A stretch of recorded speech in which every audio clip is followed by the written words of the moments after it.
como les decía, la semana pasada estuvimos abordando el versículo 5, el versículo 4 del capítulo 5 del libro de Mateo. Bienaventurados los que lloran, porque ellos recibirán consolación. El día anterior, la sesión anterior, estuvimos hablando acerca de los pobres en espíritu. Entonces dijimos, bueno, quedamos los pobres en espíritu, hablamos del término bancarrota espiritual, que es un término que usa John MacArthur. No sé si él se lo escuchó a alguien más o lo acuñó él, digamos así. Y dada la circunstancia que estamos en bancarrota espiritual, que no tenemos nada que ofrecer a Dios, entonces esa tristeza, esa impotencia nos guía a llorar viendo la santidad de Cristo en comparación a cómo vivimos nosotros. Cuando leamos el versículo que voy a leer hoy, va a decir que está repetido. Va a decir, bueno, eso ya lo leímos porque es otra vez Mateo 5:4, bienaventurados los que lloran. Pero esta vez quiero hacer énfasis en la segunda parte del versículo, porque ellos recibirán consolación. Porque tan cierto es que la semana pasada leímos este versículo como lo es, que no le prestamos suficiente atención a esta parte. Por tiempo y porque creo que amerita un estudio aparte, pues necesitan dos sesiones. Y no quería dejarlo llorando para siempre. Entonces, bueno, bienaventurados los que lloran, porque ellos recibirán consolación. No solamente son bienaventurados por llorar, de hecho son bienaventurados porque ese es el inicio al camino en Cristo, porque ese es el inicio a recibir la consolación. Seguramente todos nosotros hemos pasado por una situación en la cual una buena noticia nos levanta el ánimo. Por ejemplo, yo pensaba en ilustraciones para ustedes y yo decía, bueno, cuando Sara va a hacer alguna diligencia sola o va con los niños, yo le digo, avísame cualquier cosa, me escribí cuando llegué y tal. Y cuando llega ese mensaje como que mi amor, llegamos bien, se me pasa el susto, ¿no? O cuando es muy tarde en la noche, cuando Marco se ha tenido que ir de aquí de la casa en la noche, yo escribe cuando llegué, a veces llamo a Marcos papá y le digo, llegaron los muchachos y tal, siempre, porque eso nos da la tranquilidad. Y el versículo aquí, lo que dice, digamos, textualmente, es que son bienaventurados los que están siendo llamados a ser consolados. Entonces, la bienaventuranza parte de ahí, de la consolación que se nos da, de esa tranquilidad que se nos da cuando estamos obviamente llorando por la situación de pecado que ya conocemos. Les voy a contar una historia. La voy a leer, dice así: no se atrevía a ilusionarse con que él fuera a estar entre los liberados. No había recibido indicios ni señales que le indicasen que pronto sería liberado. Después de todo, todavía le quedaban varios años pendientes de su condena. Entonces, una adorable mañana de junio de 1956, ella salió a visitar a algunas amigas, y cuando regresó a la casa, estaba allí él, con la cabeza rapada, con más aspecto de esqueleto que de un ser vivo. Por fin Richard estaba en casa. Sabina estuvo a punto de desmayarse cuando Richard la rodeó con sus brazos. Era un abrazo que ella temía que no volvería a sentir otra vez. Esa noche vinieron amigos de todo Bucarest para saludarlo y juntos compartieron risas y lágrimas, seguidas de más risas y más lágrimas. Esta historia es un fragmento de una historia narrada por Sabina Gumbrand, quien era la esposa del pastor Richard Gumbrand. Este pastor pasó 8 años en la cárcel por predicar el evangelio en Rumania. Ella narra el encuentro de ellos después de 8 años de recibir solo malas noticias y una que otra buena noticia. El hombre estaba preso y cuando ella recibía noticias de él, alguien le decía, no, es que un pastor murió y lo enterraron, es que un pastor murió en una tortura, un pastor murió de tuberculosis, un pastor murió, y cada vez que un pastor moría en la cárcel, ella imaginaba que era su esposo porque no tenían comunicación. Y lo que yo quiero que veamos acá es que imagínense la tranquilidad, la paz de esa mujer, ustedes que son esposas lo entenderán, de encontrar a su marido un día sentado en la sala de su casa después de 8 años de ausencia. Ahora, lamentándolo mucho, 2 años después, a la 1 de la madrugada, la policía volvió a tocar la puerta de los Gumbrand y esta vez se llevaron al pastor Richard 6 años más a prisión, en las mismas condiciones. Ahora, yo estoy seguro de que la paz que ella sintió fue increíble, de que la consolación que ella sintió de por fin tener a su esposo allí fue increíble. Eso me dio mucha alegría y me dio mucha tristeza saber que después pasaría casi el mismo tiempo otra vez sin comunicación. Pero a pesar de eso, esta no es la consolación que se nos habla acá, porque como pudieron ver, esto es una consolación pasajera. La consolación que nos habla el texto es una consolación eterna, que tiene su fin únicamente con el mismo Señor secando nuestras lágrimas. Miren lo que dice Apocalipsis capítulo 1, versículo 3.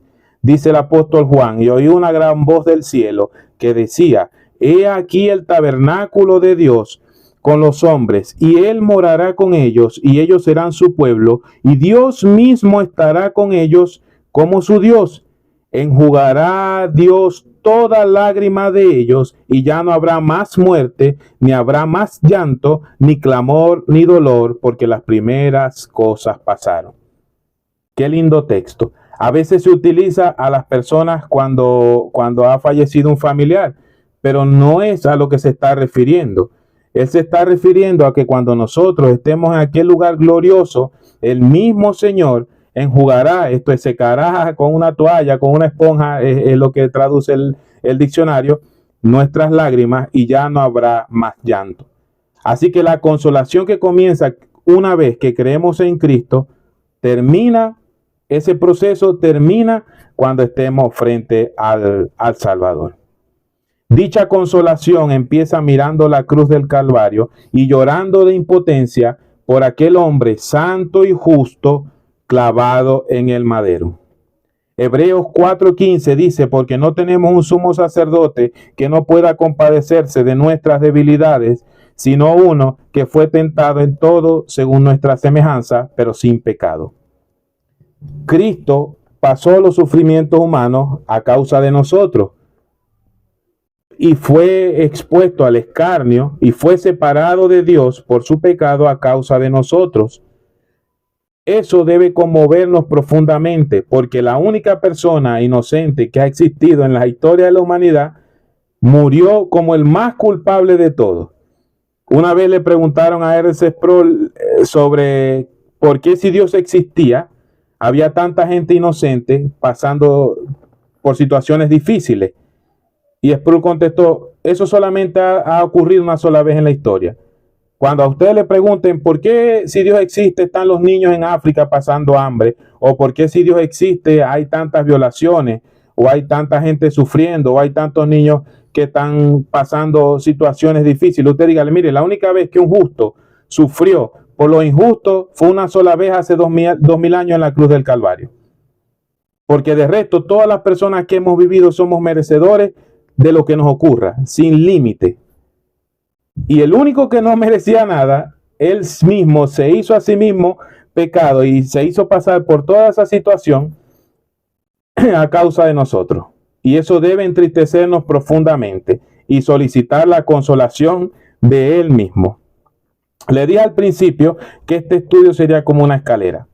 Ahora yo quiero aquí apelar a su imaginación y quiero que conmigo imaginemos que estamos subiendo una escalera, llevamos 2 peldaños, porque este es la segunda bienaventuranza, pero entre este peldaño y el que sigue hay un abismo que no podemos nosotros saltar solos, que no podemos pasar ese abismo sin ayuda. Y que del otro lado hay un hombre que está tendiéndonos la mano y nos está diciendo, si usted salta hacia mí, yo no lo voy a dejar caer. Ahora, nos pone una condición, y es que cuando caigamos en sus manos, cerremos los ojos para siempre, y yo le aseguro que si usted hace eso hoy, la próxima vez que usted abra los ojos, lo que va a estar contemplando es el rostro de Cristo. Ahora, si por otro lado, usted en vez de cerrar los ojos y dejarse guiar confiadamente por ese hombre del otro lado de la escalera, usted se resiste y quiere caminar solo o sola, probablemente termine peor de lo que comenzó. ¿Y por qué digo esto? Porque la persona que está al otro lado de la escalera se llama el Consolador. Y lo que nos enseña la Biblia es que si nosotros, después de haber visto y haber gustado esta maravilla de la palabra de Dios, nos rebelamos en contra del Señor, no voy a entrar en controversia de que si la salvación se pierde o no se pierde, solamente voy a expresar, yo creo que no se pierde, por si acaso, pero solo voy a expresar el versículo bíblico de 2 de Pedro capítulo 2 versículo 20. Y dice, ciertamente, si habiéndose ellos escapado de las contaminaciones del mundo por el conocimiento del Señor y Salvador Jesucristo, enredándose otra vez en ella son vencidos, su postrer estado viene a ser peor que el primero, porque mejor les hubiese sido no haber conocido el camino de justicia, para que después de haberlo conocido, volverse atrás del santo mandamiento que les fue dado. Pero les ha acontecido lo del verdadero proverbio: el perro vuelve a su vómito y la puerca lavada a revolcarse en el cieno. Por ende, llegamos a una encrucijada que todos alguna vez, los que hemos creído en Cristo, hemos llegado, y es de decidir si vamos o no. Pero esta decisión necesita un 100% de compromiso. Porque si yo nado, es como cuando alguien se está ahogando. Si esa persona intenta ayudar al rescatista, probablemente se ahoguen los dos. Entonces, de esta misma manera, el Espíritu Santo, que es el Consolador, y ahora vamos a eso, nos dice que nos dejemos guiar por Él. ¿Quién es el Consolador? Bueno, les hice un spoiler, dirían los jóvenes, ya les adelanté. El Consolador es el Espíritu Santo. Bueno, ustedes lo saben. Creemos en un Dios que está compuesto por 3 personas, en una misma esencia, Padre, Hijo y Espíritu Santo. Y Jesús mismo usó la palabra Consolador para referirse al Espíritu Santo de Dios, quien viene a morar en nosotros cuando nacemos de nuevo. Yo sé que esta materia ya ustedes la vieron, pero nunca está de más repasarla. Cuando creemos en Él, Él viene a morar en nosotros. Por lo menos 1 Corintios capítulo 6, versículo 19 dice: ¿o ignoráis que vuestro cuerpo es el templo del Espíritu Santo, el cual está en vosotros, el cual tenéis en Dios, y que no sois vuestros? Y esta última declaración tiene que ver con el ejemplo que les daba de la escalera. Ya ustedes no se pertenecen a sí mismos, ahora le pertenecen a Cristo. Recuerde, tome su cruz, niéguese a sí mismo y sígame. La vida cristiana se trata de abnegación, de abnegarse a sí mismo. ¿Sabe qué pasa cuando usted empieza a pensar en sí mismo? Comete el pecado, porque el fruto de la carne es pecado. Cuando a veces, hoy les voy a contar algo que quizás les va a dar risa, pero algo que me pasó hoy. Yo comparto oficina con un compañero que se alterna cada semana. Es decir, una semana va uno, una semana va el otro, pero yo siempre estoy en el mismo puesto. Y la persona con la que compartí esta semana, toda su música es música que se puede tener en una oficina, digamos. Música suave, siempre la tiene bajita, música con la que se puede conversar, incluso si la música sigue sonando. Pero el compañero que me toca la siguiente semana pone solo música que altera, música que se baila, música que se canta y además es muy típica de nosotros la música que él pone, y obviamente salgo de ahí, salgo tarareando las canciones y repitiéndolas. Son las canciones que he escuchado toda mi vida, o sea, es algo que yo no puedo borrar de mi memoria aunque quiera. Entonces, hoy me pasó que venía y yo decía, bueno, qué canción tan buena quedó sonando, y cuando la fui a poner en el Spotify, y esto es un ejemplo de cómo funciona la vida en Cristo, yo dije, ya, pero hoy me toca enseñar. No voy a complacer a mi carne. Esto a mí no me va a traer recuerdos, no me va a causar ningún cambio en mi humor, en mis sentimientos, en nada. Pero yo debo reprender a mi carne. Y dije, no lo voy a poner. No porque sea pecado, ni porque me voy al infierno por escuchar, no. No lo voy a poner porque no voy a complacer a mi carne, porque ya no me pertenezco a mí mismo. Y si en eso tan mínimo yo no puedo dominar mis impulsos de satisfacerme, ¿qué va a pasar cuando venga una prueba más grande? Voy a caer ante ella. Hechos capítulo 1, versículo 8, el Señor les dice a los discípulos que no se preocupen, porque recibirán poder cuando haya venido sobre ellos el Espíritu Santo. Y ahí dice, y me seréis testigo en Jerusalén, en toda Judea, en Samaria y hasta lo último de la tierra. Y este versículo, claro, es evangelístico, testigo, martus, las personas que presenciaron un hecho y deben hablar sobre ese hecho. Eso es lo que está diciendo Jesús aquí. Pero a mí me parece este versículo interesante porque se utiliza en el contexto evangelístico y se utiliza cuando algún creyente está pasando por tribulación.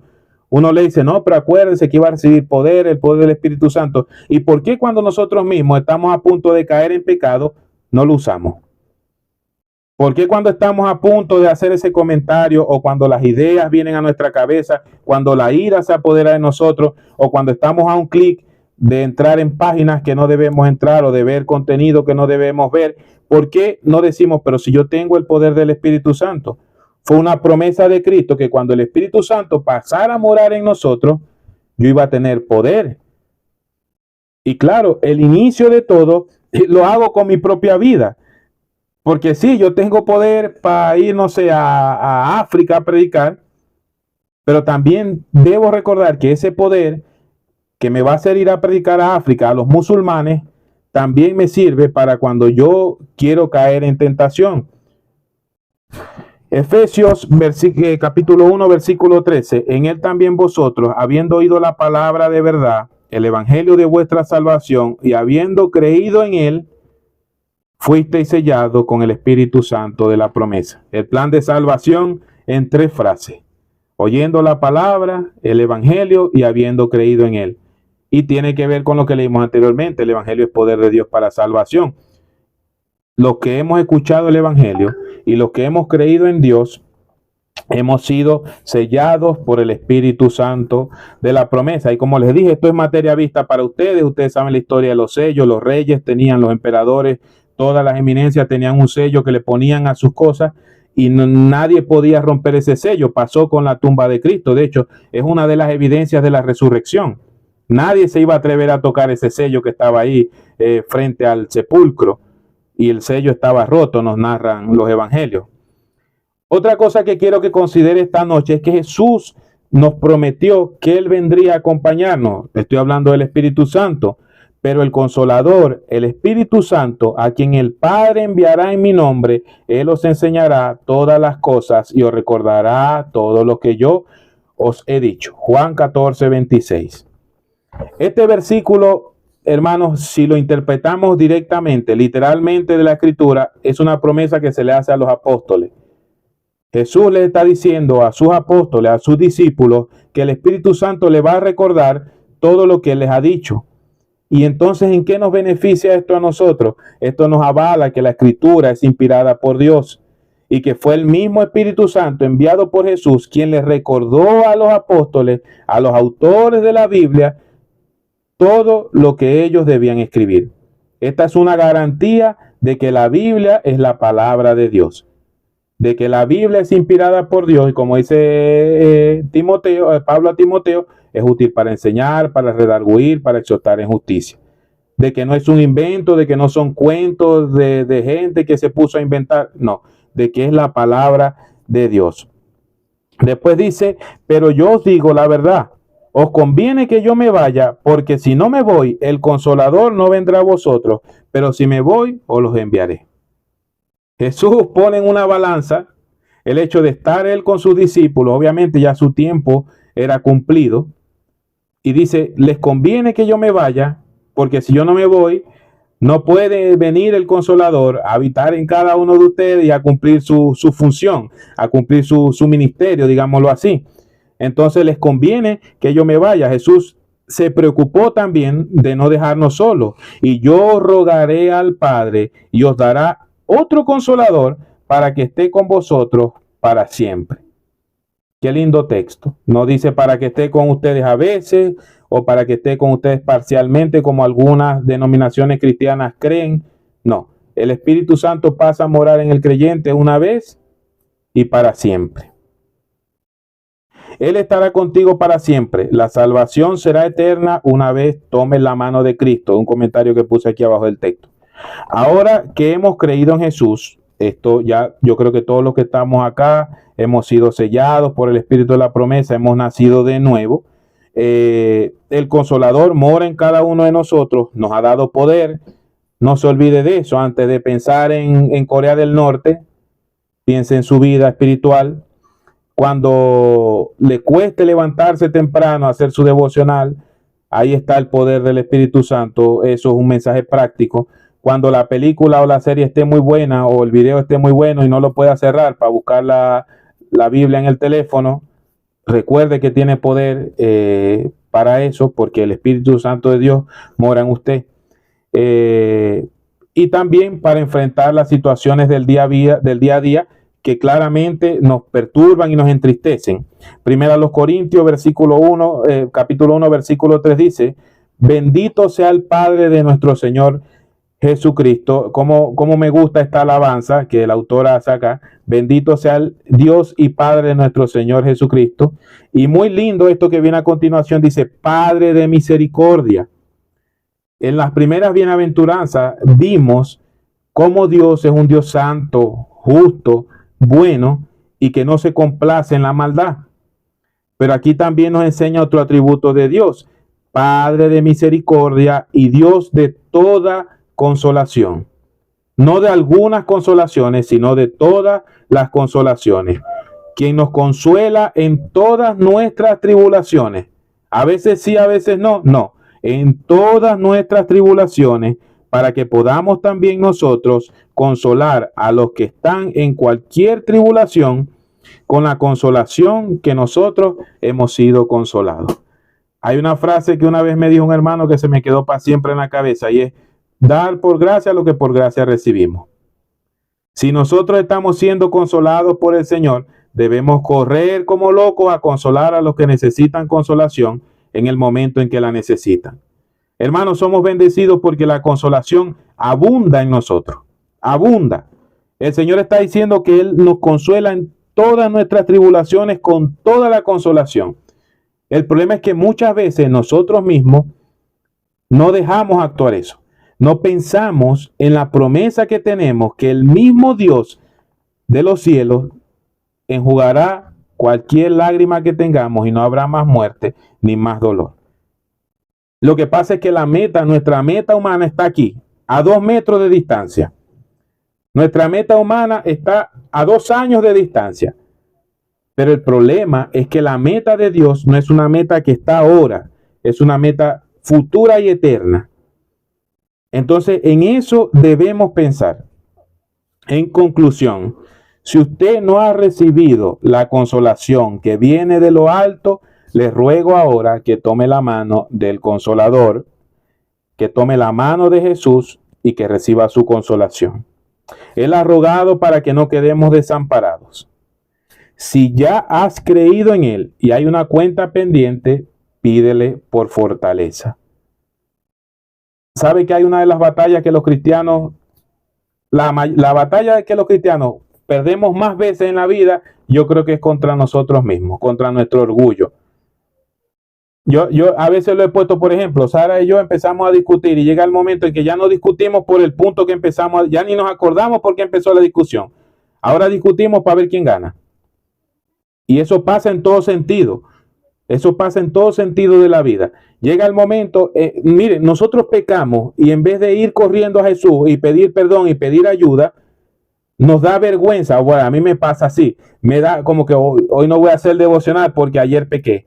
Y ese es el orgullo. Yo debo caer arrodillado y decir: Señor, acabo de pecar, perdóneme, ayúdeme, levánteme, restáureme.